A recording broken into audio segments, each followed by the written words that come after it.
Java Shell, a programmer's birth. Hello friends, good to see you back. So आज का जो हमारा topic है वो है आर्मस्ट्रॉन्ग नंबर के ऊपर। दोस्तों, हमें एक नंबर गिवन दिया जाएगा या फिर हम यूज़र के द्वारा कोई भी इनपुट वैल्यू ले सकते हैं और हमें बस ये जज करना है कि नंबर आर्मस्ट्रॉन्ग नंबर है या नहीं है। अगर आपको आर्मस्ट्रॉन्ग नंबर के बारे में नहीं पता तो मैं आगे उसके बारे में अच्छे से डिटेल्स बताऊँ। So here it is. Armstrong number basically क्या होता है, मैं आपको 1 से नहीं बल्कि 1 2 3 से समझाऊंगी फ्रेंड्स, ताकि आपको अच्छे से क्लियर हो जाए। ये 3 डिजिट का नंबर है, 1 2 3। तो हमें क्या चाहिए कि जो तीनों डिजिट के जो जितने भी ये डिजिट हैं, ये 3 है, तो इसका सपोज 1 का क्यूब, 2 का क्यूब और 3 का क्यूब की जो एडिशन है वो यही आए, 1 2 3 ही आए, तो उस नंबर को आर्मस्ट्रॉन्ग कहते हैं। इस केस में ये वैलिड नहीं है, मैंने जस्ट आपको बताने के लिए आपको ये नंबर शो किया है। और अगर हम 12 देखें तो अब ये कितने यूनिट्स हैं, 1 एंड 2। सो हम जब इसको ऐड करेंगे तो इसका स्क्वायर लेंगे। आई होप आपको मेरा पॉइंट समझ आ रहा है फ्रेंड्स। अब ये सपोज नंबर 1 है, तो इसमें तो कोई पावर और उसकी गुंजाइश है ही नहीं, क्योंकि ये 1 ही यूनिट है। तो 1 इंटू 1 इट विल बी 1। आपको मैं एग्जांपल बताना चाहूँगी फ्रेंड्स आर्मस्ट्रॉन्ग नंबर के, जैसे कि 0 1 153 370 371 407 1634। ये हमारे एग्जांपल्स हैं आर्मस्ट्रॉन्ग नंबर के फ्रेंड्स। तो आर्मस्ट्रॉन्ग नंबर बेसिकली वही होता है, जितने नंबर ऑफ यूनिट्स है उसे हमें ऐड करना है। कैसे? उन्हीं के नंबर ऑफ यूनिट से हमें उसका क्यूब रूट या स्क्वायर रूट या जितने भी टाइम्स है वो नंबर, अगर 4 है तो वो 4 टाइम्स ऑफ दैट नंबर होगा जितने नंबर ऑफ हमारे डिजिट्स होंगे। आई होप आपको मेरा ये पॉइंट क्लियर है। तो इसमें लॉजिक क्या लगेगा, पहले तो हमें नंबर ऑफ यूनिट्स फाइंड करने की ज़रूरत है। What we need to do, हमें पहले we need to find number of digits. हमें एक जो भी नंबर हमें दिया जाएगा उसकी लेंथ निकालेंगे और फिर हम क्या करेंगे, सेकंड इसका लॉजिक क्या आता है, हमें ऐड करना है all by multiplying each digit according to its length. ठीक है, ये आपको दो लॉजिक समझ आ गए। अब मैं आपको इस लॉजिक को इम्प्लीमेंट करने का तरीका सिखाऊंगी। लॉजिक 1, जिसमें हमें लेंथ फाइंड करनी है। सपोज जो भी नंबर है हम उसकी लूप चलाएंगे कि जब तक नंबर 0 के इक्वल नहीं होता तब तक हम नंबर को डिवाइड करेंगे बाय 10। ये 10 नंबर से डिवाइड करेंगे और लेंथ आ जाएगी लेंथ प्लस 1। ओके, हम एक लेंथ की वैल्यू लिख लेंगे ऊपर, दैट विल बी 0। ठीक है, हम ऊपर डिक्लेयर कर देंगे। मैं अभी सिर्फ लॉजिक समझा रही हूँ, प्रोग्राम के time I will tell you what to do with each and every variable. Suppose हमारा नंबर 153 है, हमने एक एग्जांपल आर्मस्ट्रॉन्ग का ले लिया है। तो जब हम नंबर को डिवाइड करेंगे 10 से, उसके बाद हमारा क्वेश्चन क्या आएगा, 15, और उसके बाद क्या आएगा, 0। ये तब तक चलेगा जब तक ये लूप तब तक चलेगी तब तक 0 नहीं आता। और हम इस लूप को क्यों चला रहे हैं, ताकि हमें चाहिए कि कितना लेंथ है, हमने लेंथ फाइंड करनी है और इससे हमें लेंथ पता चल जाएगी कि हमारे कितने नंबर्स हैं। जब हम पहले 0 लिखेंगे, पहले 1 आ जाएगा, फिर जब हम दोबारा लूप चलाएंगे सेकेंड टाइम चलेगी, देन 1 + 1 विल बी 2, फिर देन 2 + 1 विल बी 3। तो हमारे पास ये आ जाएगा कि ये 3 यूनिट्स हैं, 3 इसकी लेंथ है बेसिकली। अब अपने सेकेंड लॉजिक पे आते हैं। जो हमारा सेकेंड लॉजिक है फ्रेंड्स, वो हमारे रिवर्स ऑफ नंबर का जो हमने प्रोग्राम किया है उससे काफ़ी हद तक सिमिलर है। सो आई विल टेल यू उसमें हमने क्या करना है। जब हम प्रोग्राम में करेंगे ऑब्वियसली हम इसे किसी और वेरिएबल में स्टोर करवाएंगे ताकि हमारा नंबर कीप ऑन चेंज ना हो, क्योंकि हमने पहले भी लॉजिक लगाया, यहाँ पर भी हम दो तरह के नंबर को एक अलग अलग तरह से वेरिएबल में डिक्लेयर कर देंगे। सपोज इसको T1 ले लेंगे और यहाँ पर हम T2 भी ले सकते हैं, या जो आपको नेम अच्छा लगता है फॉर अ नंबर। मैं अभी सिर्फ आपको लॉजिक समझाने के लिए नंबर ही लिख रही हूँ। ओके, तो अब हम रिवर्स ऑफ द नंबर में आएंगे और हम ये कहेंगे कि जब तक, अब हमें इसमें क्या करना है, एक तो हमें मल्टीप्लाई करना है विद इट्स ओन नंबर, कितनी बारी, जितनी बारी हमारी लेंथ है। और दूसरा क्या करना है, हमें ऐड करना है, उन सारे नंबर्स को हमें ऐड करना है। और वो कैसे होगा, आई टेल यू। हम पहले करेंगे इसका रिमाइंडर फाइंड। हमें सबसे पहले जैसे ये 153 है, दिस इज आवर नंबर। अगर हम इसका रिवर्स करते हैं तो इसका जो फर्स्ट रिमाइंडर आता है वो कितना आएगा, 3 3 आता है। तो फिर हम क्या चाहते हैं कि ये जो है, जो भी नंबर आ रहा है वो मल्टीप्लाई हो जाए, किससे, हमारे रिमाइंडर से। हमें यही चाहिए ना कि वो नंबर इटसेल्फ मल्टीप्लाई हो, तो वो अपने आप से ही मल्टीप्लाई हो जाएगा। हम पहले इसे डिक्लेयर कर देंगे, int multiply is equal to 1, और रिमाइंडर हमारे फर्स्ट नंबर का आएगा 3। तो ये 3 बारी लूप चलेगी, क्योंकि हमने यहाँ पर कंडीशन मेंशन की है कि ये तब तक लूप चले जब तक जितनी इसकी लेंथ है। तो ये 3 बारी चलेगी। सो रिमाइंडर हमारा आया 3। तो जब ये लूप चलेगी देन इट विल बी 1। फिर सेकेंड टाइम चलेगी, 1 into 3 will be, first time कितना हो जाएगा, 1 into 3 will be 3। then 3 into 3 will be 9 and 9 into 3 will be 27। तो ये हमारा इस तरह से आ जाएगा। फिर उसके बाद हमारी अभी while लूप खत्म नहीं हुई है, उसके बाद हमारा सेकेंड रिमाइंडर आएगा, वो होगा 15 से। 15 से जब हमारा रिमाइंडर आएगा तो वो आएगा 5। आप देख सकते हैं जब हम 15 को डिवाइडेड बाय 10 करेंगे तो हमारा रिमाइंडर आएगा 5। और फिर 5 को जब हम मल्टीप्लाई करेंगे, यहीं पर बिल्कुल इसी मेथड से हमें मल्टीप्लाई करना है। जब हम मल्टीप्लाई करेंगे then 5 will be 1, then 25 and then 125। उसी तरीके से हमारा जो लास्ट रिमाइंडर होगा वो क्या होगा, 1। जो 1 रह जाएगा देन वो भी 1 into 1, then 1 into 1 again, 1 into, ये भी 3 टाइम्स चल जाएगा। एंड फाइनली हमें क्या करना है, एक आर्म की वैल्यू 0 ले लेंगे और उसमें हम मल्टीप्लाई की वैल्यू सेव करवाते जाएंगे। ये हर बार चलेगी जब तक while लूप चल रही है। ये फॉर लूप तब तक चलती रहेगी जब तक हमारे पास तीनों मल्टीप्लाई के रिजल्ट्स ना आ जाए, और फिर ये ऐड होएगी आर्म में और इससे हमारा आर्मस्ट्रॉन्ग का नंबर आ जाएगा। एंड एट द एंड हम कंपेयर करवाएंगे कि अगर हमारा आर्म का नंबर हमारे नंबर के इज इक्वल है then that will be an Armstrong number. So I hope आपको ये कॉन्सेप्ट क्लियर हो गया है। अब हम इसे अपने प्रोग्राम में करेंगे। So let's start with our program, friends. तो हम आ गए अपने स्फेयर इंजन में एंड अब हम इसमें अपना प्रोग्राम टाइप करेंगे। प्रोग्राम टाइप करने से पहले मैं आपको बता दूं कि मैंने ऑलरेडी यहाँ पर स्कैनर क्लास इंट्रोड्यूस कर दी है और इसके बारे में मैं पहले भी अपने प्रोग्राम्स में बता चुकी हूँ। You need to define this because क्योंकि आपको यूजर से इनपुट लेना है और इसके लिए ये इस तरह का पैटर्न होता है फॉर एन इंटीजर वेरिएबल, और इसकी हमने इंपोर्ट फाइल कर दी है यूटिल के अंदर। ये क्लास जो है स्कैनर क्लास यूटिल के अंडर इसकी डेफिनेशंस हैं, इसीलिए हम हमेशा ये पैकेज को इंपोर्ट करते हैं, सॉरी ये क्लास को हम इंपोर्ट करते हैं। तो हम अपना प्रोग्राम स्टार्ट करते हैं। हमारा जो नंबर है जो यूज़र से आता है उसको, उसमें कोई ज़्यादा चेंजेस ना आए, आई मीन कोई चेंजेस ना आए, तो हमें एक वेरिएबल लेना चाहिए जिसमें हम उस नंबर को स्टोर करवाएंगे and that variable will be t1।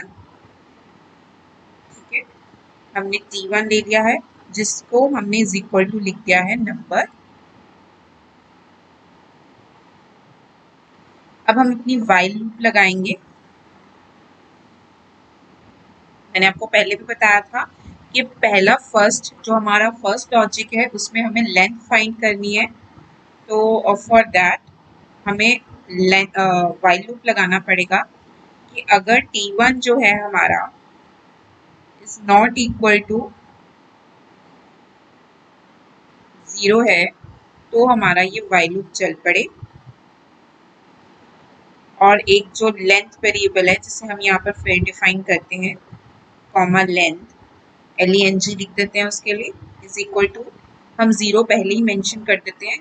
दोस्तों याद रखिए जब भी हम कुछ एडिशंस करते हैं तो उसमें हम 0 ले सकते हैं जो इनिशियल वैल्यू होती है। जब भी हमें वैल्यू की ज़रूरत पड़ती है इसमें हमें एक वैल्यू देनी पड़ेगी, और जब मल्टीप्लाई होता है तो हम 1 लिखते हैं। लाइक हमने अपने प्रोग्राम में किया है। इसमें आगे जब मैं लॉजिक समझा रही थी तो हमने मल्टीप्लाई 1 लिया था और इसमें ऐड है तो हम 0 ले सकते हैं। तो हम कह रहे हैं कि अगर T1 जो है, जो हमारा नंबर है, वो 0 के इक्वल नहीं है, जब तक नहीं है तब तक जो ये लेंथ है हमारी बढ़ जाए। कितनी? 1 प्लस हो जाए, क्योंकि 0 तो उसकी ऑलरेडी वैल्यू है। और फिर हम T1 की वैल्यू एक नई सेट करेंगे। कैसे? जो T1 है हमारा is equal to T1 divided by 10। ठीक है, जब तक इसकी वैल्यू 0 नहीं हो जाती तब तक ये लूप ऐसे ही रन होती रहेगी और हमारे को लेंथ बता देगी। ठीक है, कि कितने यूनिट्स ऑफ नंबर है, 1 है, 2 है, 3 है, 4। अब इसके बाद हमें जो नेक्स्ट लूप लगानी है, जो नेक्स्ट लॉजिक लगाना है, वो भी वाइल से ही शुरू होगा। पर उसके लिए हमें फिर से अपना नंबर जो है, एक हम और वेरिएबल ले लेते हैं। ये तो वेरिएबल इसके अकॉर्डिंग चेंज कर रहा है, हम अब T2 ले लेते हैं। T2 for our second logic is equal to हमारा नंबर ले लिया हमने। ठीक है, और अब हम वाइल लूप लगाते हैं। वाइल T2, अब हमें इसमें रिवर्स थ्योरी लगानी है। आपको याद है, मैंने पहले भी बताया था, नॉट इक्वल टू 0। जब तक T2 इस 0 की इक्वल नहीं आता तब तक ये लूप हम चाहते हैं चले। और इस लूप में एक्चुअल में क्या हो, सबसे पहले तो हम चाहते हैं कि जो लूप के रिमाइंडर्स हैं वो हमारे सामने शो हो, क्योंकि जो रिमाइंडर है वो उसका लास्ट डिजिट होगा। तो हम पहले रिमाइंडर निकाल लेते हैं। तो रिमाइंडर इज इक्वल टू, और इसको हम डिफाइन कर देते हैं, remainder is equal to T2 modulus of 10। इससे हमारा रिमाइंडर आ जाएगा, बट हमें रिमाइंडर को डिफाइन करना पड़ेगा यहाँ पर, जो हमने कर दिया है। उसके बाद हमारा नेक्स्ट स्टेप क्या होगा फ्रेंड्स? अब हमने रिमाइंडर निकाल लिया है। अब हम चाहते हैं कि ये जो रिमाइंडर है ये एक्चुअल में मल्टीप्लाई हो। कब तक हो? ये आपस में मल्टीप्लाई होता जाए। कब तक? जितनी हमारी लेंथ है। वही हमारा आर्मस्ट्रॉन्ग का लॉजिक था।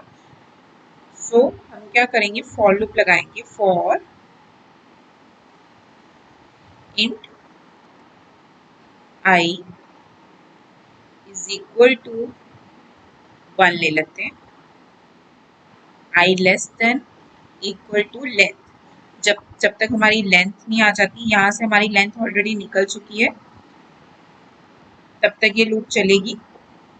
और i प्लस प्लस ये हमारी इनिशिएट होती जाएगी। अब हम क्या चाहते हैं इसमें, कि जो हमारा इसमें जो प्रोडक्ट है, मल्टीप्लाई है, वो होता रहे। जो हमारा रिमाइंडर है वो हमारा कीप ऑन मल्टीप्लाई होता रहे। तो हम यहाँ पर मल्टीप्लाई को डिफाइन कर देते हैं, इन मल्टीप्लाई। और मैंने आपको पहले बताया था इसमें हमें 1 लेना चाहिए, क्योंकि ये मल्टीप्लाई हो रहा है। हम इसकी वैल्यू इनिशिएट कर देते हैं। अब क्या हो जाएगा, multiply is equal to multiply into remainder, क्योंकि जो हमारी रिमाइंडर की वैल्यू होगी वो हमारा लास्ट डिजिट होगा। हमने रिवर्स का लॉजिक लगाया है इसमें, तो ये हमारा अपने आप मल्टीप्लाई होता जाएगा। अब हम क्या चाहते हैं, हमें अब एडिशन चाहिए, वो जितने भी मल्टीप्लाई का प्रोडक्ट बन रहा है। तो क्योंकि सपोज 153 है, अगर 1 cube plus 5 cube plus 3 cube हमारे पास ये आ जाते हैं, हमारे पास उल्टे वे में आएंगे इस लूप की मदद से। हमारे पास आएगा 3 cube plus 5 cube plus 1 cube. तो जब हमारे पास ये आए तो हम चाहते हैं कि हम इन्हें ऐड करें। हमारे पास 3 क्यूब 5 क्यूब और 1 क्यूब तो आ जाएगा, बट इसको ऐड करने का मेथड इसमें कुछ भी नहीं लिखा है, और वो हम इस लूप के अंदर नहीं लिख सकते, हमें वाइल लूप के अंदर लिखना पड़ेगा। तो हम फॉर लूप से बाहर निकलेंगे एंड हम डिक्लेयर करेंगे आर्मस्ट्रॉन्ग नंबर ही है हमारा, is equal to arm plus multiply. जो भी हमारा मल्टीप्लाई का प्रोडक्ट आता जाएगा वो यहाँ पर ऐड होता जाएगा। हम इसको इनिशिएट भी कर देते हैं, आर इज इक्वल टू 0। ये हमने इनिशिएट कर दिया, ये आप देख रहे हैं हमने। पर अभी भी हम वाइल लूप से बाहर नहीं आए हैं। वो क्यों? क्योंकि हमने अभी तक T2 को डिफाइन नहीं किया। ये T2 हमारा तब तक चलेगा जब तक इसकी वैल्यू 0 नहीं आती। And as per our reverse logic हमने कब तक चलाना है? जब तक इसकी वैल्यू 0। तो हमें ये डिवाइडेड बाय 10 करना पड़ेगा। ये हम कर चुके हैं। यहाँ हमारा एक तरह से लॉजिक खत्म होता है। अब हमें सिर्फ प्रिंट लाइन की स्टेटमेंट्स डालनी है जो इफ एल से रिलेटेड है। ये हमारा यहाँ पर वाइल लूप खत्म हो रहा है। अब यहाँ लिखेंगे इफ जो हमारा आर्म है इज इक्वल टू नंबर है, तो क्या हो जाए? System dot out dot print line. तो क्या आउटपुट आए हमारे पास? That it is Armstrong number. Armstrong number, ठीक है। एंड अगर ये नहीं है तो हमें ब्रैकेट में कुछ स्टेटमेंट मेंशन करने की जरूरत नहीं है। We just need to mention else. Else क्या हो जाए ये कि this is not an Armstrong number. हम कॉपी पेस्ट भी कर सकते हैं ऊपर से।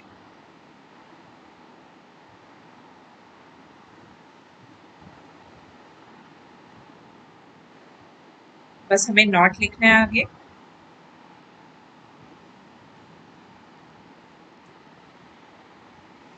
तो अब हम इसे रन करेंगे एंड ऑफ कोर्स हमें इनपुट भी डालना है। हमें कोई भी रैंडम, मैंने आपको पहले बताया 153 हमारा आर्मस्ट्रॉन्ग नंबर है। So we can run for this case.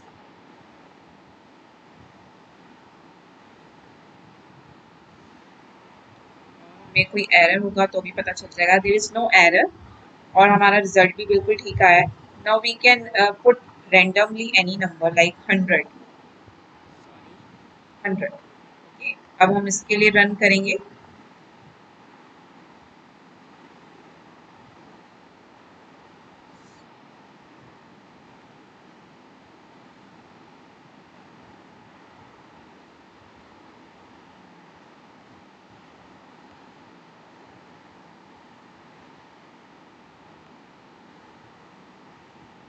User output,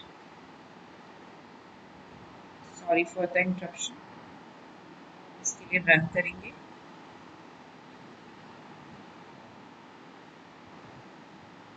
तो ये आ गया नॉट आर्मस्ट्रॉन्ग नंबर। हमने दोनों केसेस के लिए कर लिया है friends. And this is it. I hope आपको मेरा ये कॉन्सेप्ट अच्छे से समझ आ गया होगा। स्टिल अगर आपको कोई डाउट है तो आप कमेंट बॉक्स में लिख सकते हैं। Thank you. Please subscribe my page and like my videos and watch it nicely. And if any problems you having, just post your comments and post your problems. I will definitely solve it out. Thank you. Bye bye. Please don't forget to like, subscribe, and share my page.